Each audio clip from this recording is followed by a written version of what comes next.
Lucas, capítulo 13. Chamado ao arrependimento. Por essa época, Jesus foi informado de que Pilatos havia assassinado algumas pessoas da Galileia, enquanto ofereciam sacrifícios. Vocês pensam que esses galileus eram mais pecadores que todos os outros da Galileia? Perguntou Jesus. Foi por isso que sofreram? De maneira alguma. Mas se não se arrependerem, vocês também morrerão. E quanto aos 18 que morreram, quando a torre de Siloé caiu sobre eles, eram mais pecadores que os demais de Jerusalém? Não. E eu volto a lhes dizer, a menos que se arrependam, todos vocês também morrerão. Então Jesus contou a seguinte parábola. Um homem tinha uma figueira em seu vinhedo, e foi várias vezes procurar frutos nela sem sucesso. Por fim disse ao jardineiro, esperei 3 anos e não encontrei um figo sequer. Corte a figueira, pois só está ocupando espaço no pomar. O jardineiro respondeu, Senhor, deixa mais 1 ano, e eu cuidarei dela e a adubarei. Se der figos no próximo ano, ótimo. Se não, mande cortá-la. Certo sábado, quando Jesus ensinava numa sinagoga, apareceu uma mulher enferma, por causa de um espírito impuro. Andava encurvada havia 18 anos, e não conseguia se endireitar. Ao vê-la, Jesus a chamou para perto e disse, Mulher, você está curada de sua doença. Então ele a tocou, e no mesmo instante ela conseguiu se endireitar e começou a louvar a Deus. O chefe da sinagoga ficou indignado, porque Jesus a tinha curado no sábado. Há 6 dias na semana para trabalhar, disse ele à multidão. Venham nesses dias para serem curados, e não no sábado. O Senhor, porém, respondeu, Hipócritas, todos vocês trabalham no sábado. Acaso não desamarraram no sábado o boi ou o jumento do estábulo, e o levam dali para lhe dar água? Esta mulher, uma filha de Abraão, foi mantida presa por Satanás durante 18 anos. Não deveria ela ser liberta, mesmo que seja no sábado? As palavras de Jesus envergonharam seus adversários, mas todo o povo se alegrava com as coisas maravilhosas que ele fazia. Então Jesus disse, Com que se parece o reino de Deus? Com o que posso compará-lo? É como a semente de mostarda que alguém plantou na horta. Ela cresce e se torna uma árvore, e os pássaros fazem ninhos em seus galhos. Disse também, Com que mais se parece o reino de Deus? É como o fermento que uma mulher usa para fazer pão. Embora ela coloque apenas uma pequena quantidade de fermento em 3 medidas de farinha, toda a massa fica fermentada. Jesus foi pelas cidades e povoados, ensinando ao longo do caminho, em direção a Jerusalém. Alguém lhe perguntou, Senhor, só alguns poucos serão salvos? Ele respondeu, Esforcem-se para entrar pela porta estreita, pois muitos tentarão entrar, mas não conseguirão. Quando o dono da casa tiver trancado a porta, será tarde demais. Vocês ficarão do lado de fora, batendo e pedindo, Senhor, abra a porta para nós. Mas ele responderá, não os conheço, nem sei de onde são. Então vocês dirão, nós comemos e bebemos com o Senhor, e o Senhor ensinou em nossas ruas. E ele responderá, não os conheço, nem sei de onde são. Afastem-se de mim, todos vocês que praticam o mal. Haverá choro e ranger de dentes, pois verão Abraão, Isaque, Jacó e todos os profetas no reino de Deus, mas vocês serão lançados fora. E virão pessoas de toda parte, do leste e do oeste, do norte e do sul, para ocupar seus lugares à mesa do reino de Deus. E prestem atenção, alguns últimos serão os primeiros, e alguns primeiros serão os últimos. Naquele momento, alguns fariseus lhe disseram, Vá embora daqui, pois Herodes Antipas quer matá-lo. Jesus respondeu, Vão dizer àquela raposa que continuarei a expulsar demônios e a curar hoje e amanhã, e no 3º dia realizarei meu propósito. Sim, hoje, amanhã e depois de amanhã, devo seguir meu caminho, pois nenhum profeta de Deus deve ser morto fora de Jerusalém. Jerusalém, Jerusalém, cidade que mata profetas e apedreja os mensageiros de Deus. Quantas vezes eu quis juntar seus filhos, como a galinha protege os pintinhos sob as asas, mas você não deixou. E agora, sua casa foi abandonada, e você nunca mais me verá, até que diga: bendito é o que vem, em nome do Senhor. Lucas capítulo 14. Jesus cura no sábado. Certo sábado, Jesus foi comer na casa de um líder fariseu, onde o observavam atentamente. Estava ali um homem com o corpo muito inchado. Jesus perguntou aos fariseus e aos especialistas da lei: a lei permite ou não curar no sábado? Eles nada responderam. E Jesus tocou no homem enfermo, o curou e o mandou embora. Depois perguntou a eles: qual de vocês, se seu filho ou seu boi cair num buraco, não se apressará em tirá-lo de lá, mesmo que seja sábado? Mais uma vez não puderam responder. Quando Jesus observou que os convidados para o jantar procuravam ocupar os lugares de honra à mesa, deu-lhes este conselho: quando você for convidado para um banquete de casamento, não ocupe o lugar de honra. E se chegar algum convidado mais importante que você, o anfitrião virá e dirá: dê o seu lugar a esta pessoa, e você, envergonhado, terá de sentar-se no último lugar da mesa. Em vez disso, ocupe o lugar menos importante à mesa. Assim, quando o anfitrião o vir, dirá: amigo, temos um lugar melhor para você. Então você será honrado diante de todos os convidados, pois os que se exaltam serão humilhados, e os que se humilham serão exaltados.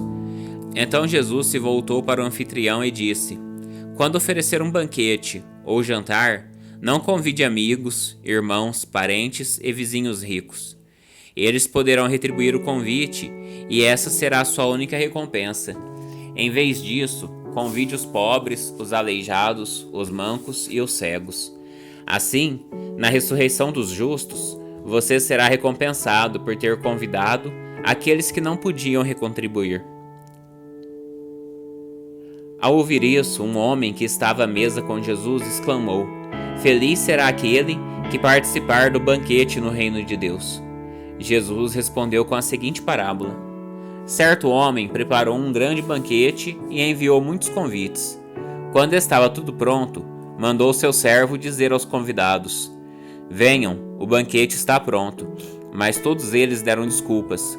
Um disse: acabei de comprar um campo e preciso inspecioná-lo. Peço que me desculpe. Outro disse: acabei de comprar 5 juntas de bois e quero experimentá-las. Sinto muito. Ainda outro disse: acabei de me casar e não posso ir. O servo voltou e informou a seu senhor o que tinha dito. Ele ficou furioso e ordenou: vá depressa pelas ruas e becos da cidade e convide os pobres, os aleijados, os cegos e os mancos. Depois de cumprir essa ordem, o servo informou: ainda há lugar para mais gente. Então o Senhor disse: vá pelas estradas do campo e junto às cercas, entre as videiras, e insista com todos que encontrar para que venham, de modo que minha casa fique cheia. Pois nenhum dos que antes foram convidados provará do meu banquete. Uma grande multidão seguia Jesus, que se voltou para ela e disse: se alguém que me segue amar pai e mãe, esposa e filhos, irmãos e irmãs, e até mesmo a própria vida, mais que a mim, não pode ser meu discípulo. E se não tomar sua cruz e me seguir, não pode ser meu discípulo. Quem começa a construir uma torre sem antes calcular o custo e ver se possui dinheiro suficiente para terminá-la, pois se completar apenas os alicerces e ficar sem dinheiro, todos rirão dele dizendo: esse aí começou a construir, mas não conseguiu terminar.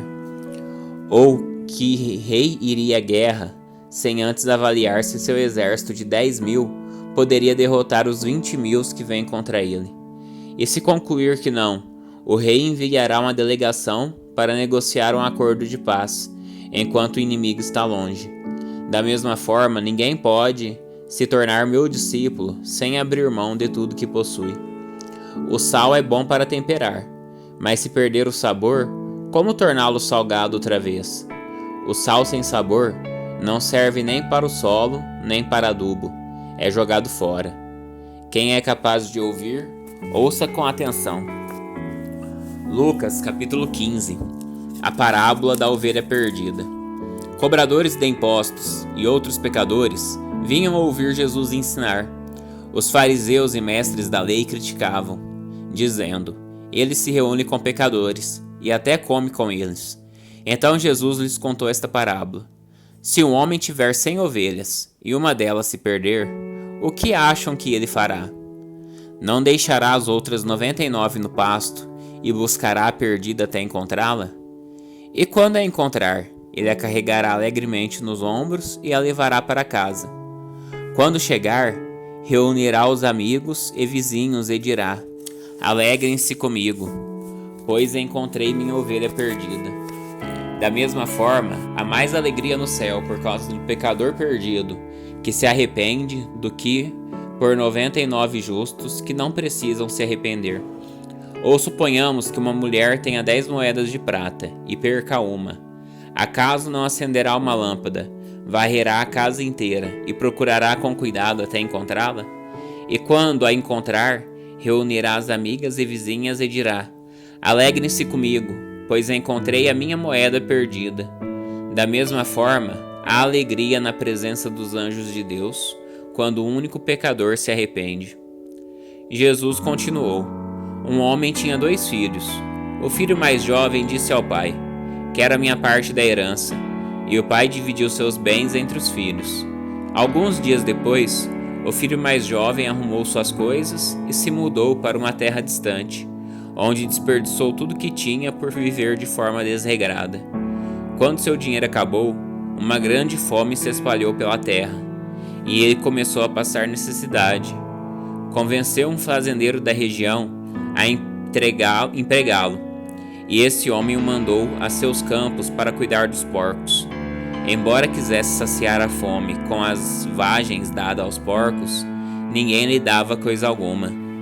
Quando finalmente caiu em si, disse: até os empregados de meu pai têm comida de sobra, e eu estou aqui morrendo de fome.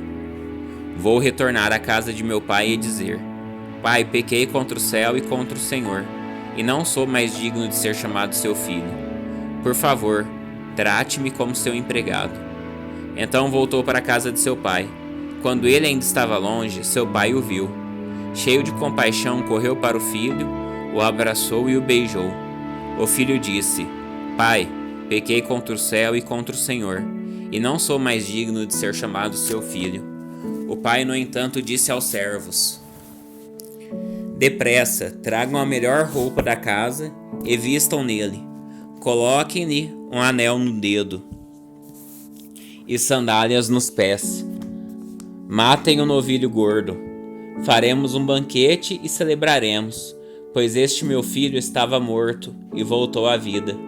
Estava perdido e foi achado. E começaram a festejar. Enquanto isso, o filho mais velho trabalhava no campo. Na volta para casa, ouviu música e dança, e perguntou a um dos servos o que estava acontecendo. O servo respondeu: seu irmão voltou, e seu pai matou um novilho gordo, pois ele voltou são e salvo. O irmão mais velho se irou e não quis entrar. O pai saiu e insistiu com o filho, mas ele respondeu: todos esses anos tenho trabalhado como um escravo para o Senhor. Eu nunca me recusei a obedecer às suas ordens, e o Senhor nunca me deu nem mesmo um cabrito para eu festejar com meus amigos. Mas quando esse seu filho volta, depois de desperdiçar o seu dinheiro com prostitutas, o Senhor comemora matando o novilho. O pai lhe respondeu: meu filho, você está sempre comigo, e tudo que eu tenho é seu. Mas tínhamos de comemorar este dia feliz, pois seu irmão estava morto e voltou à vida. Estava perdido e foi achado.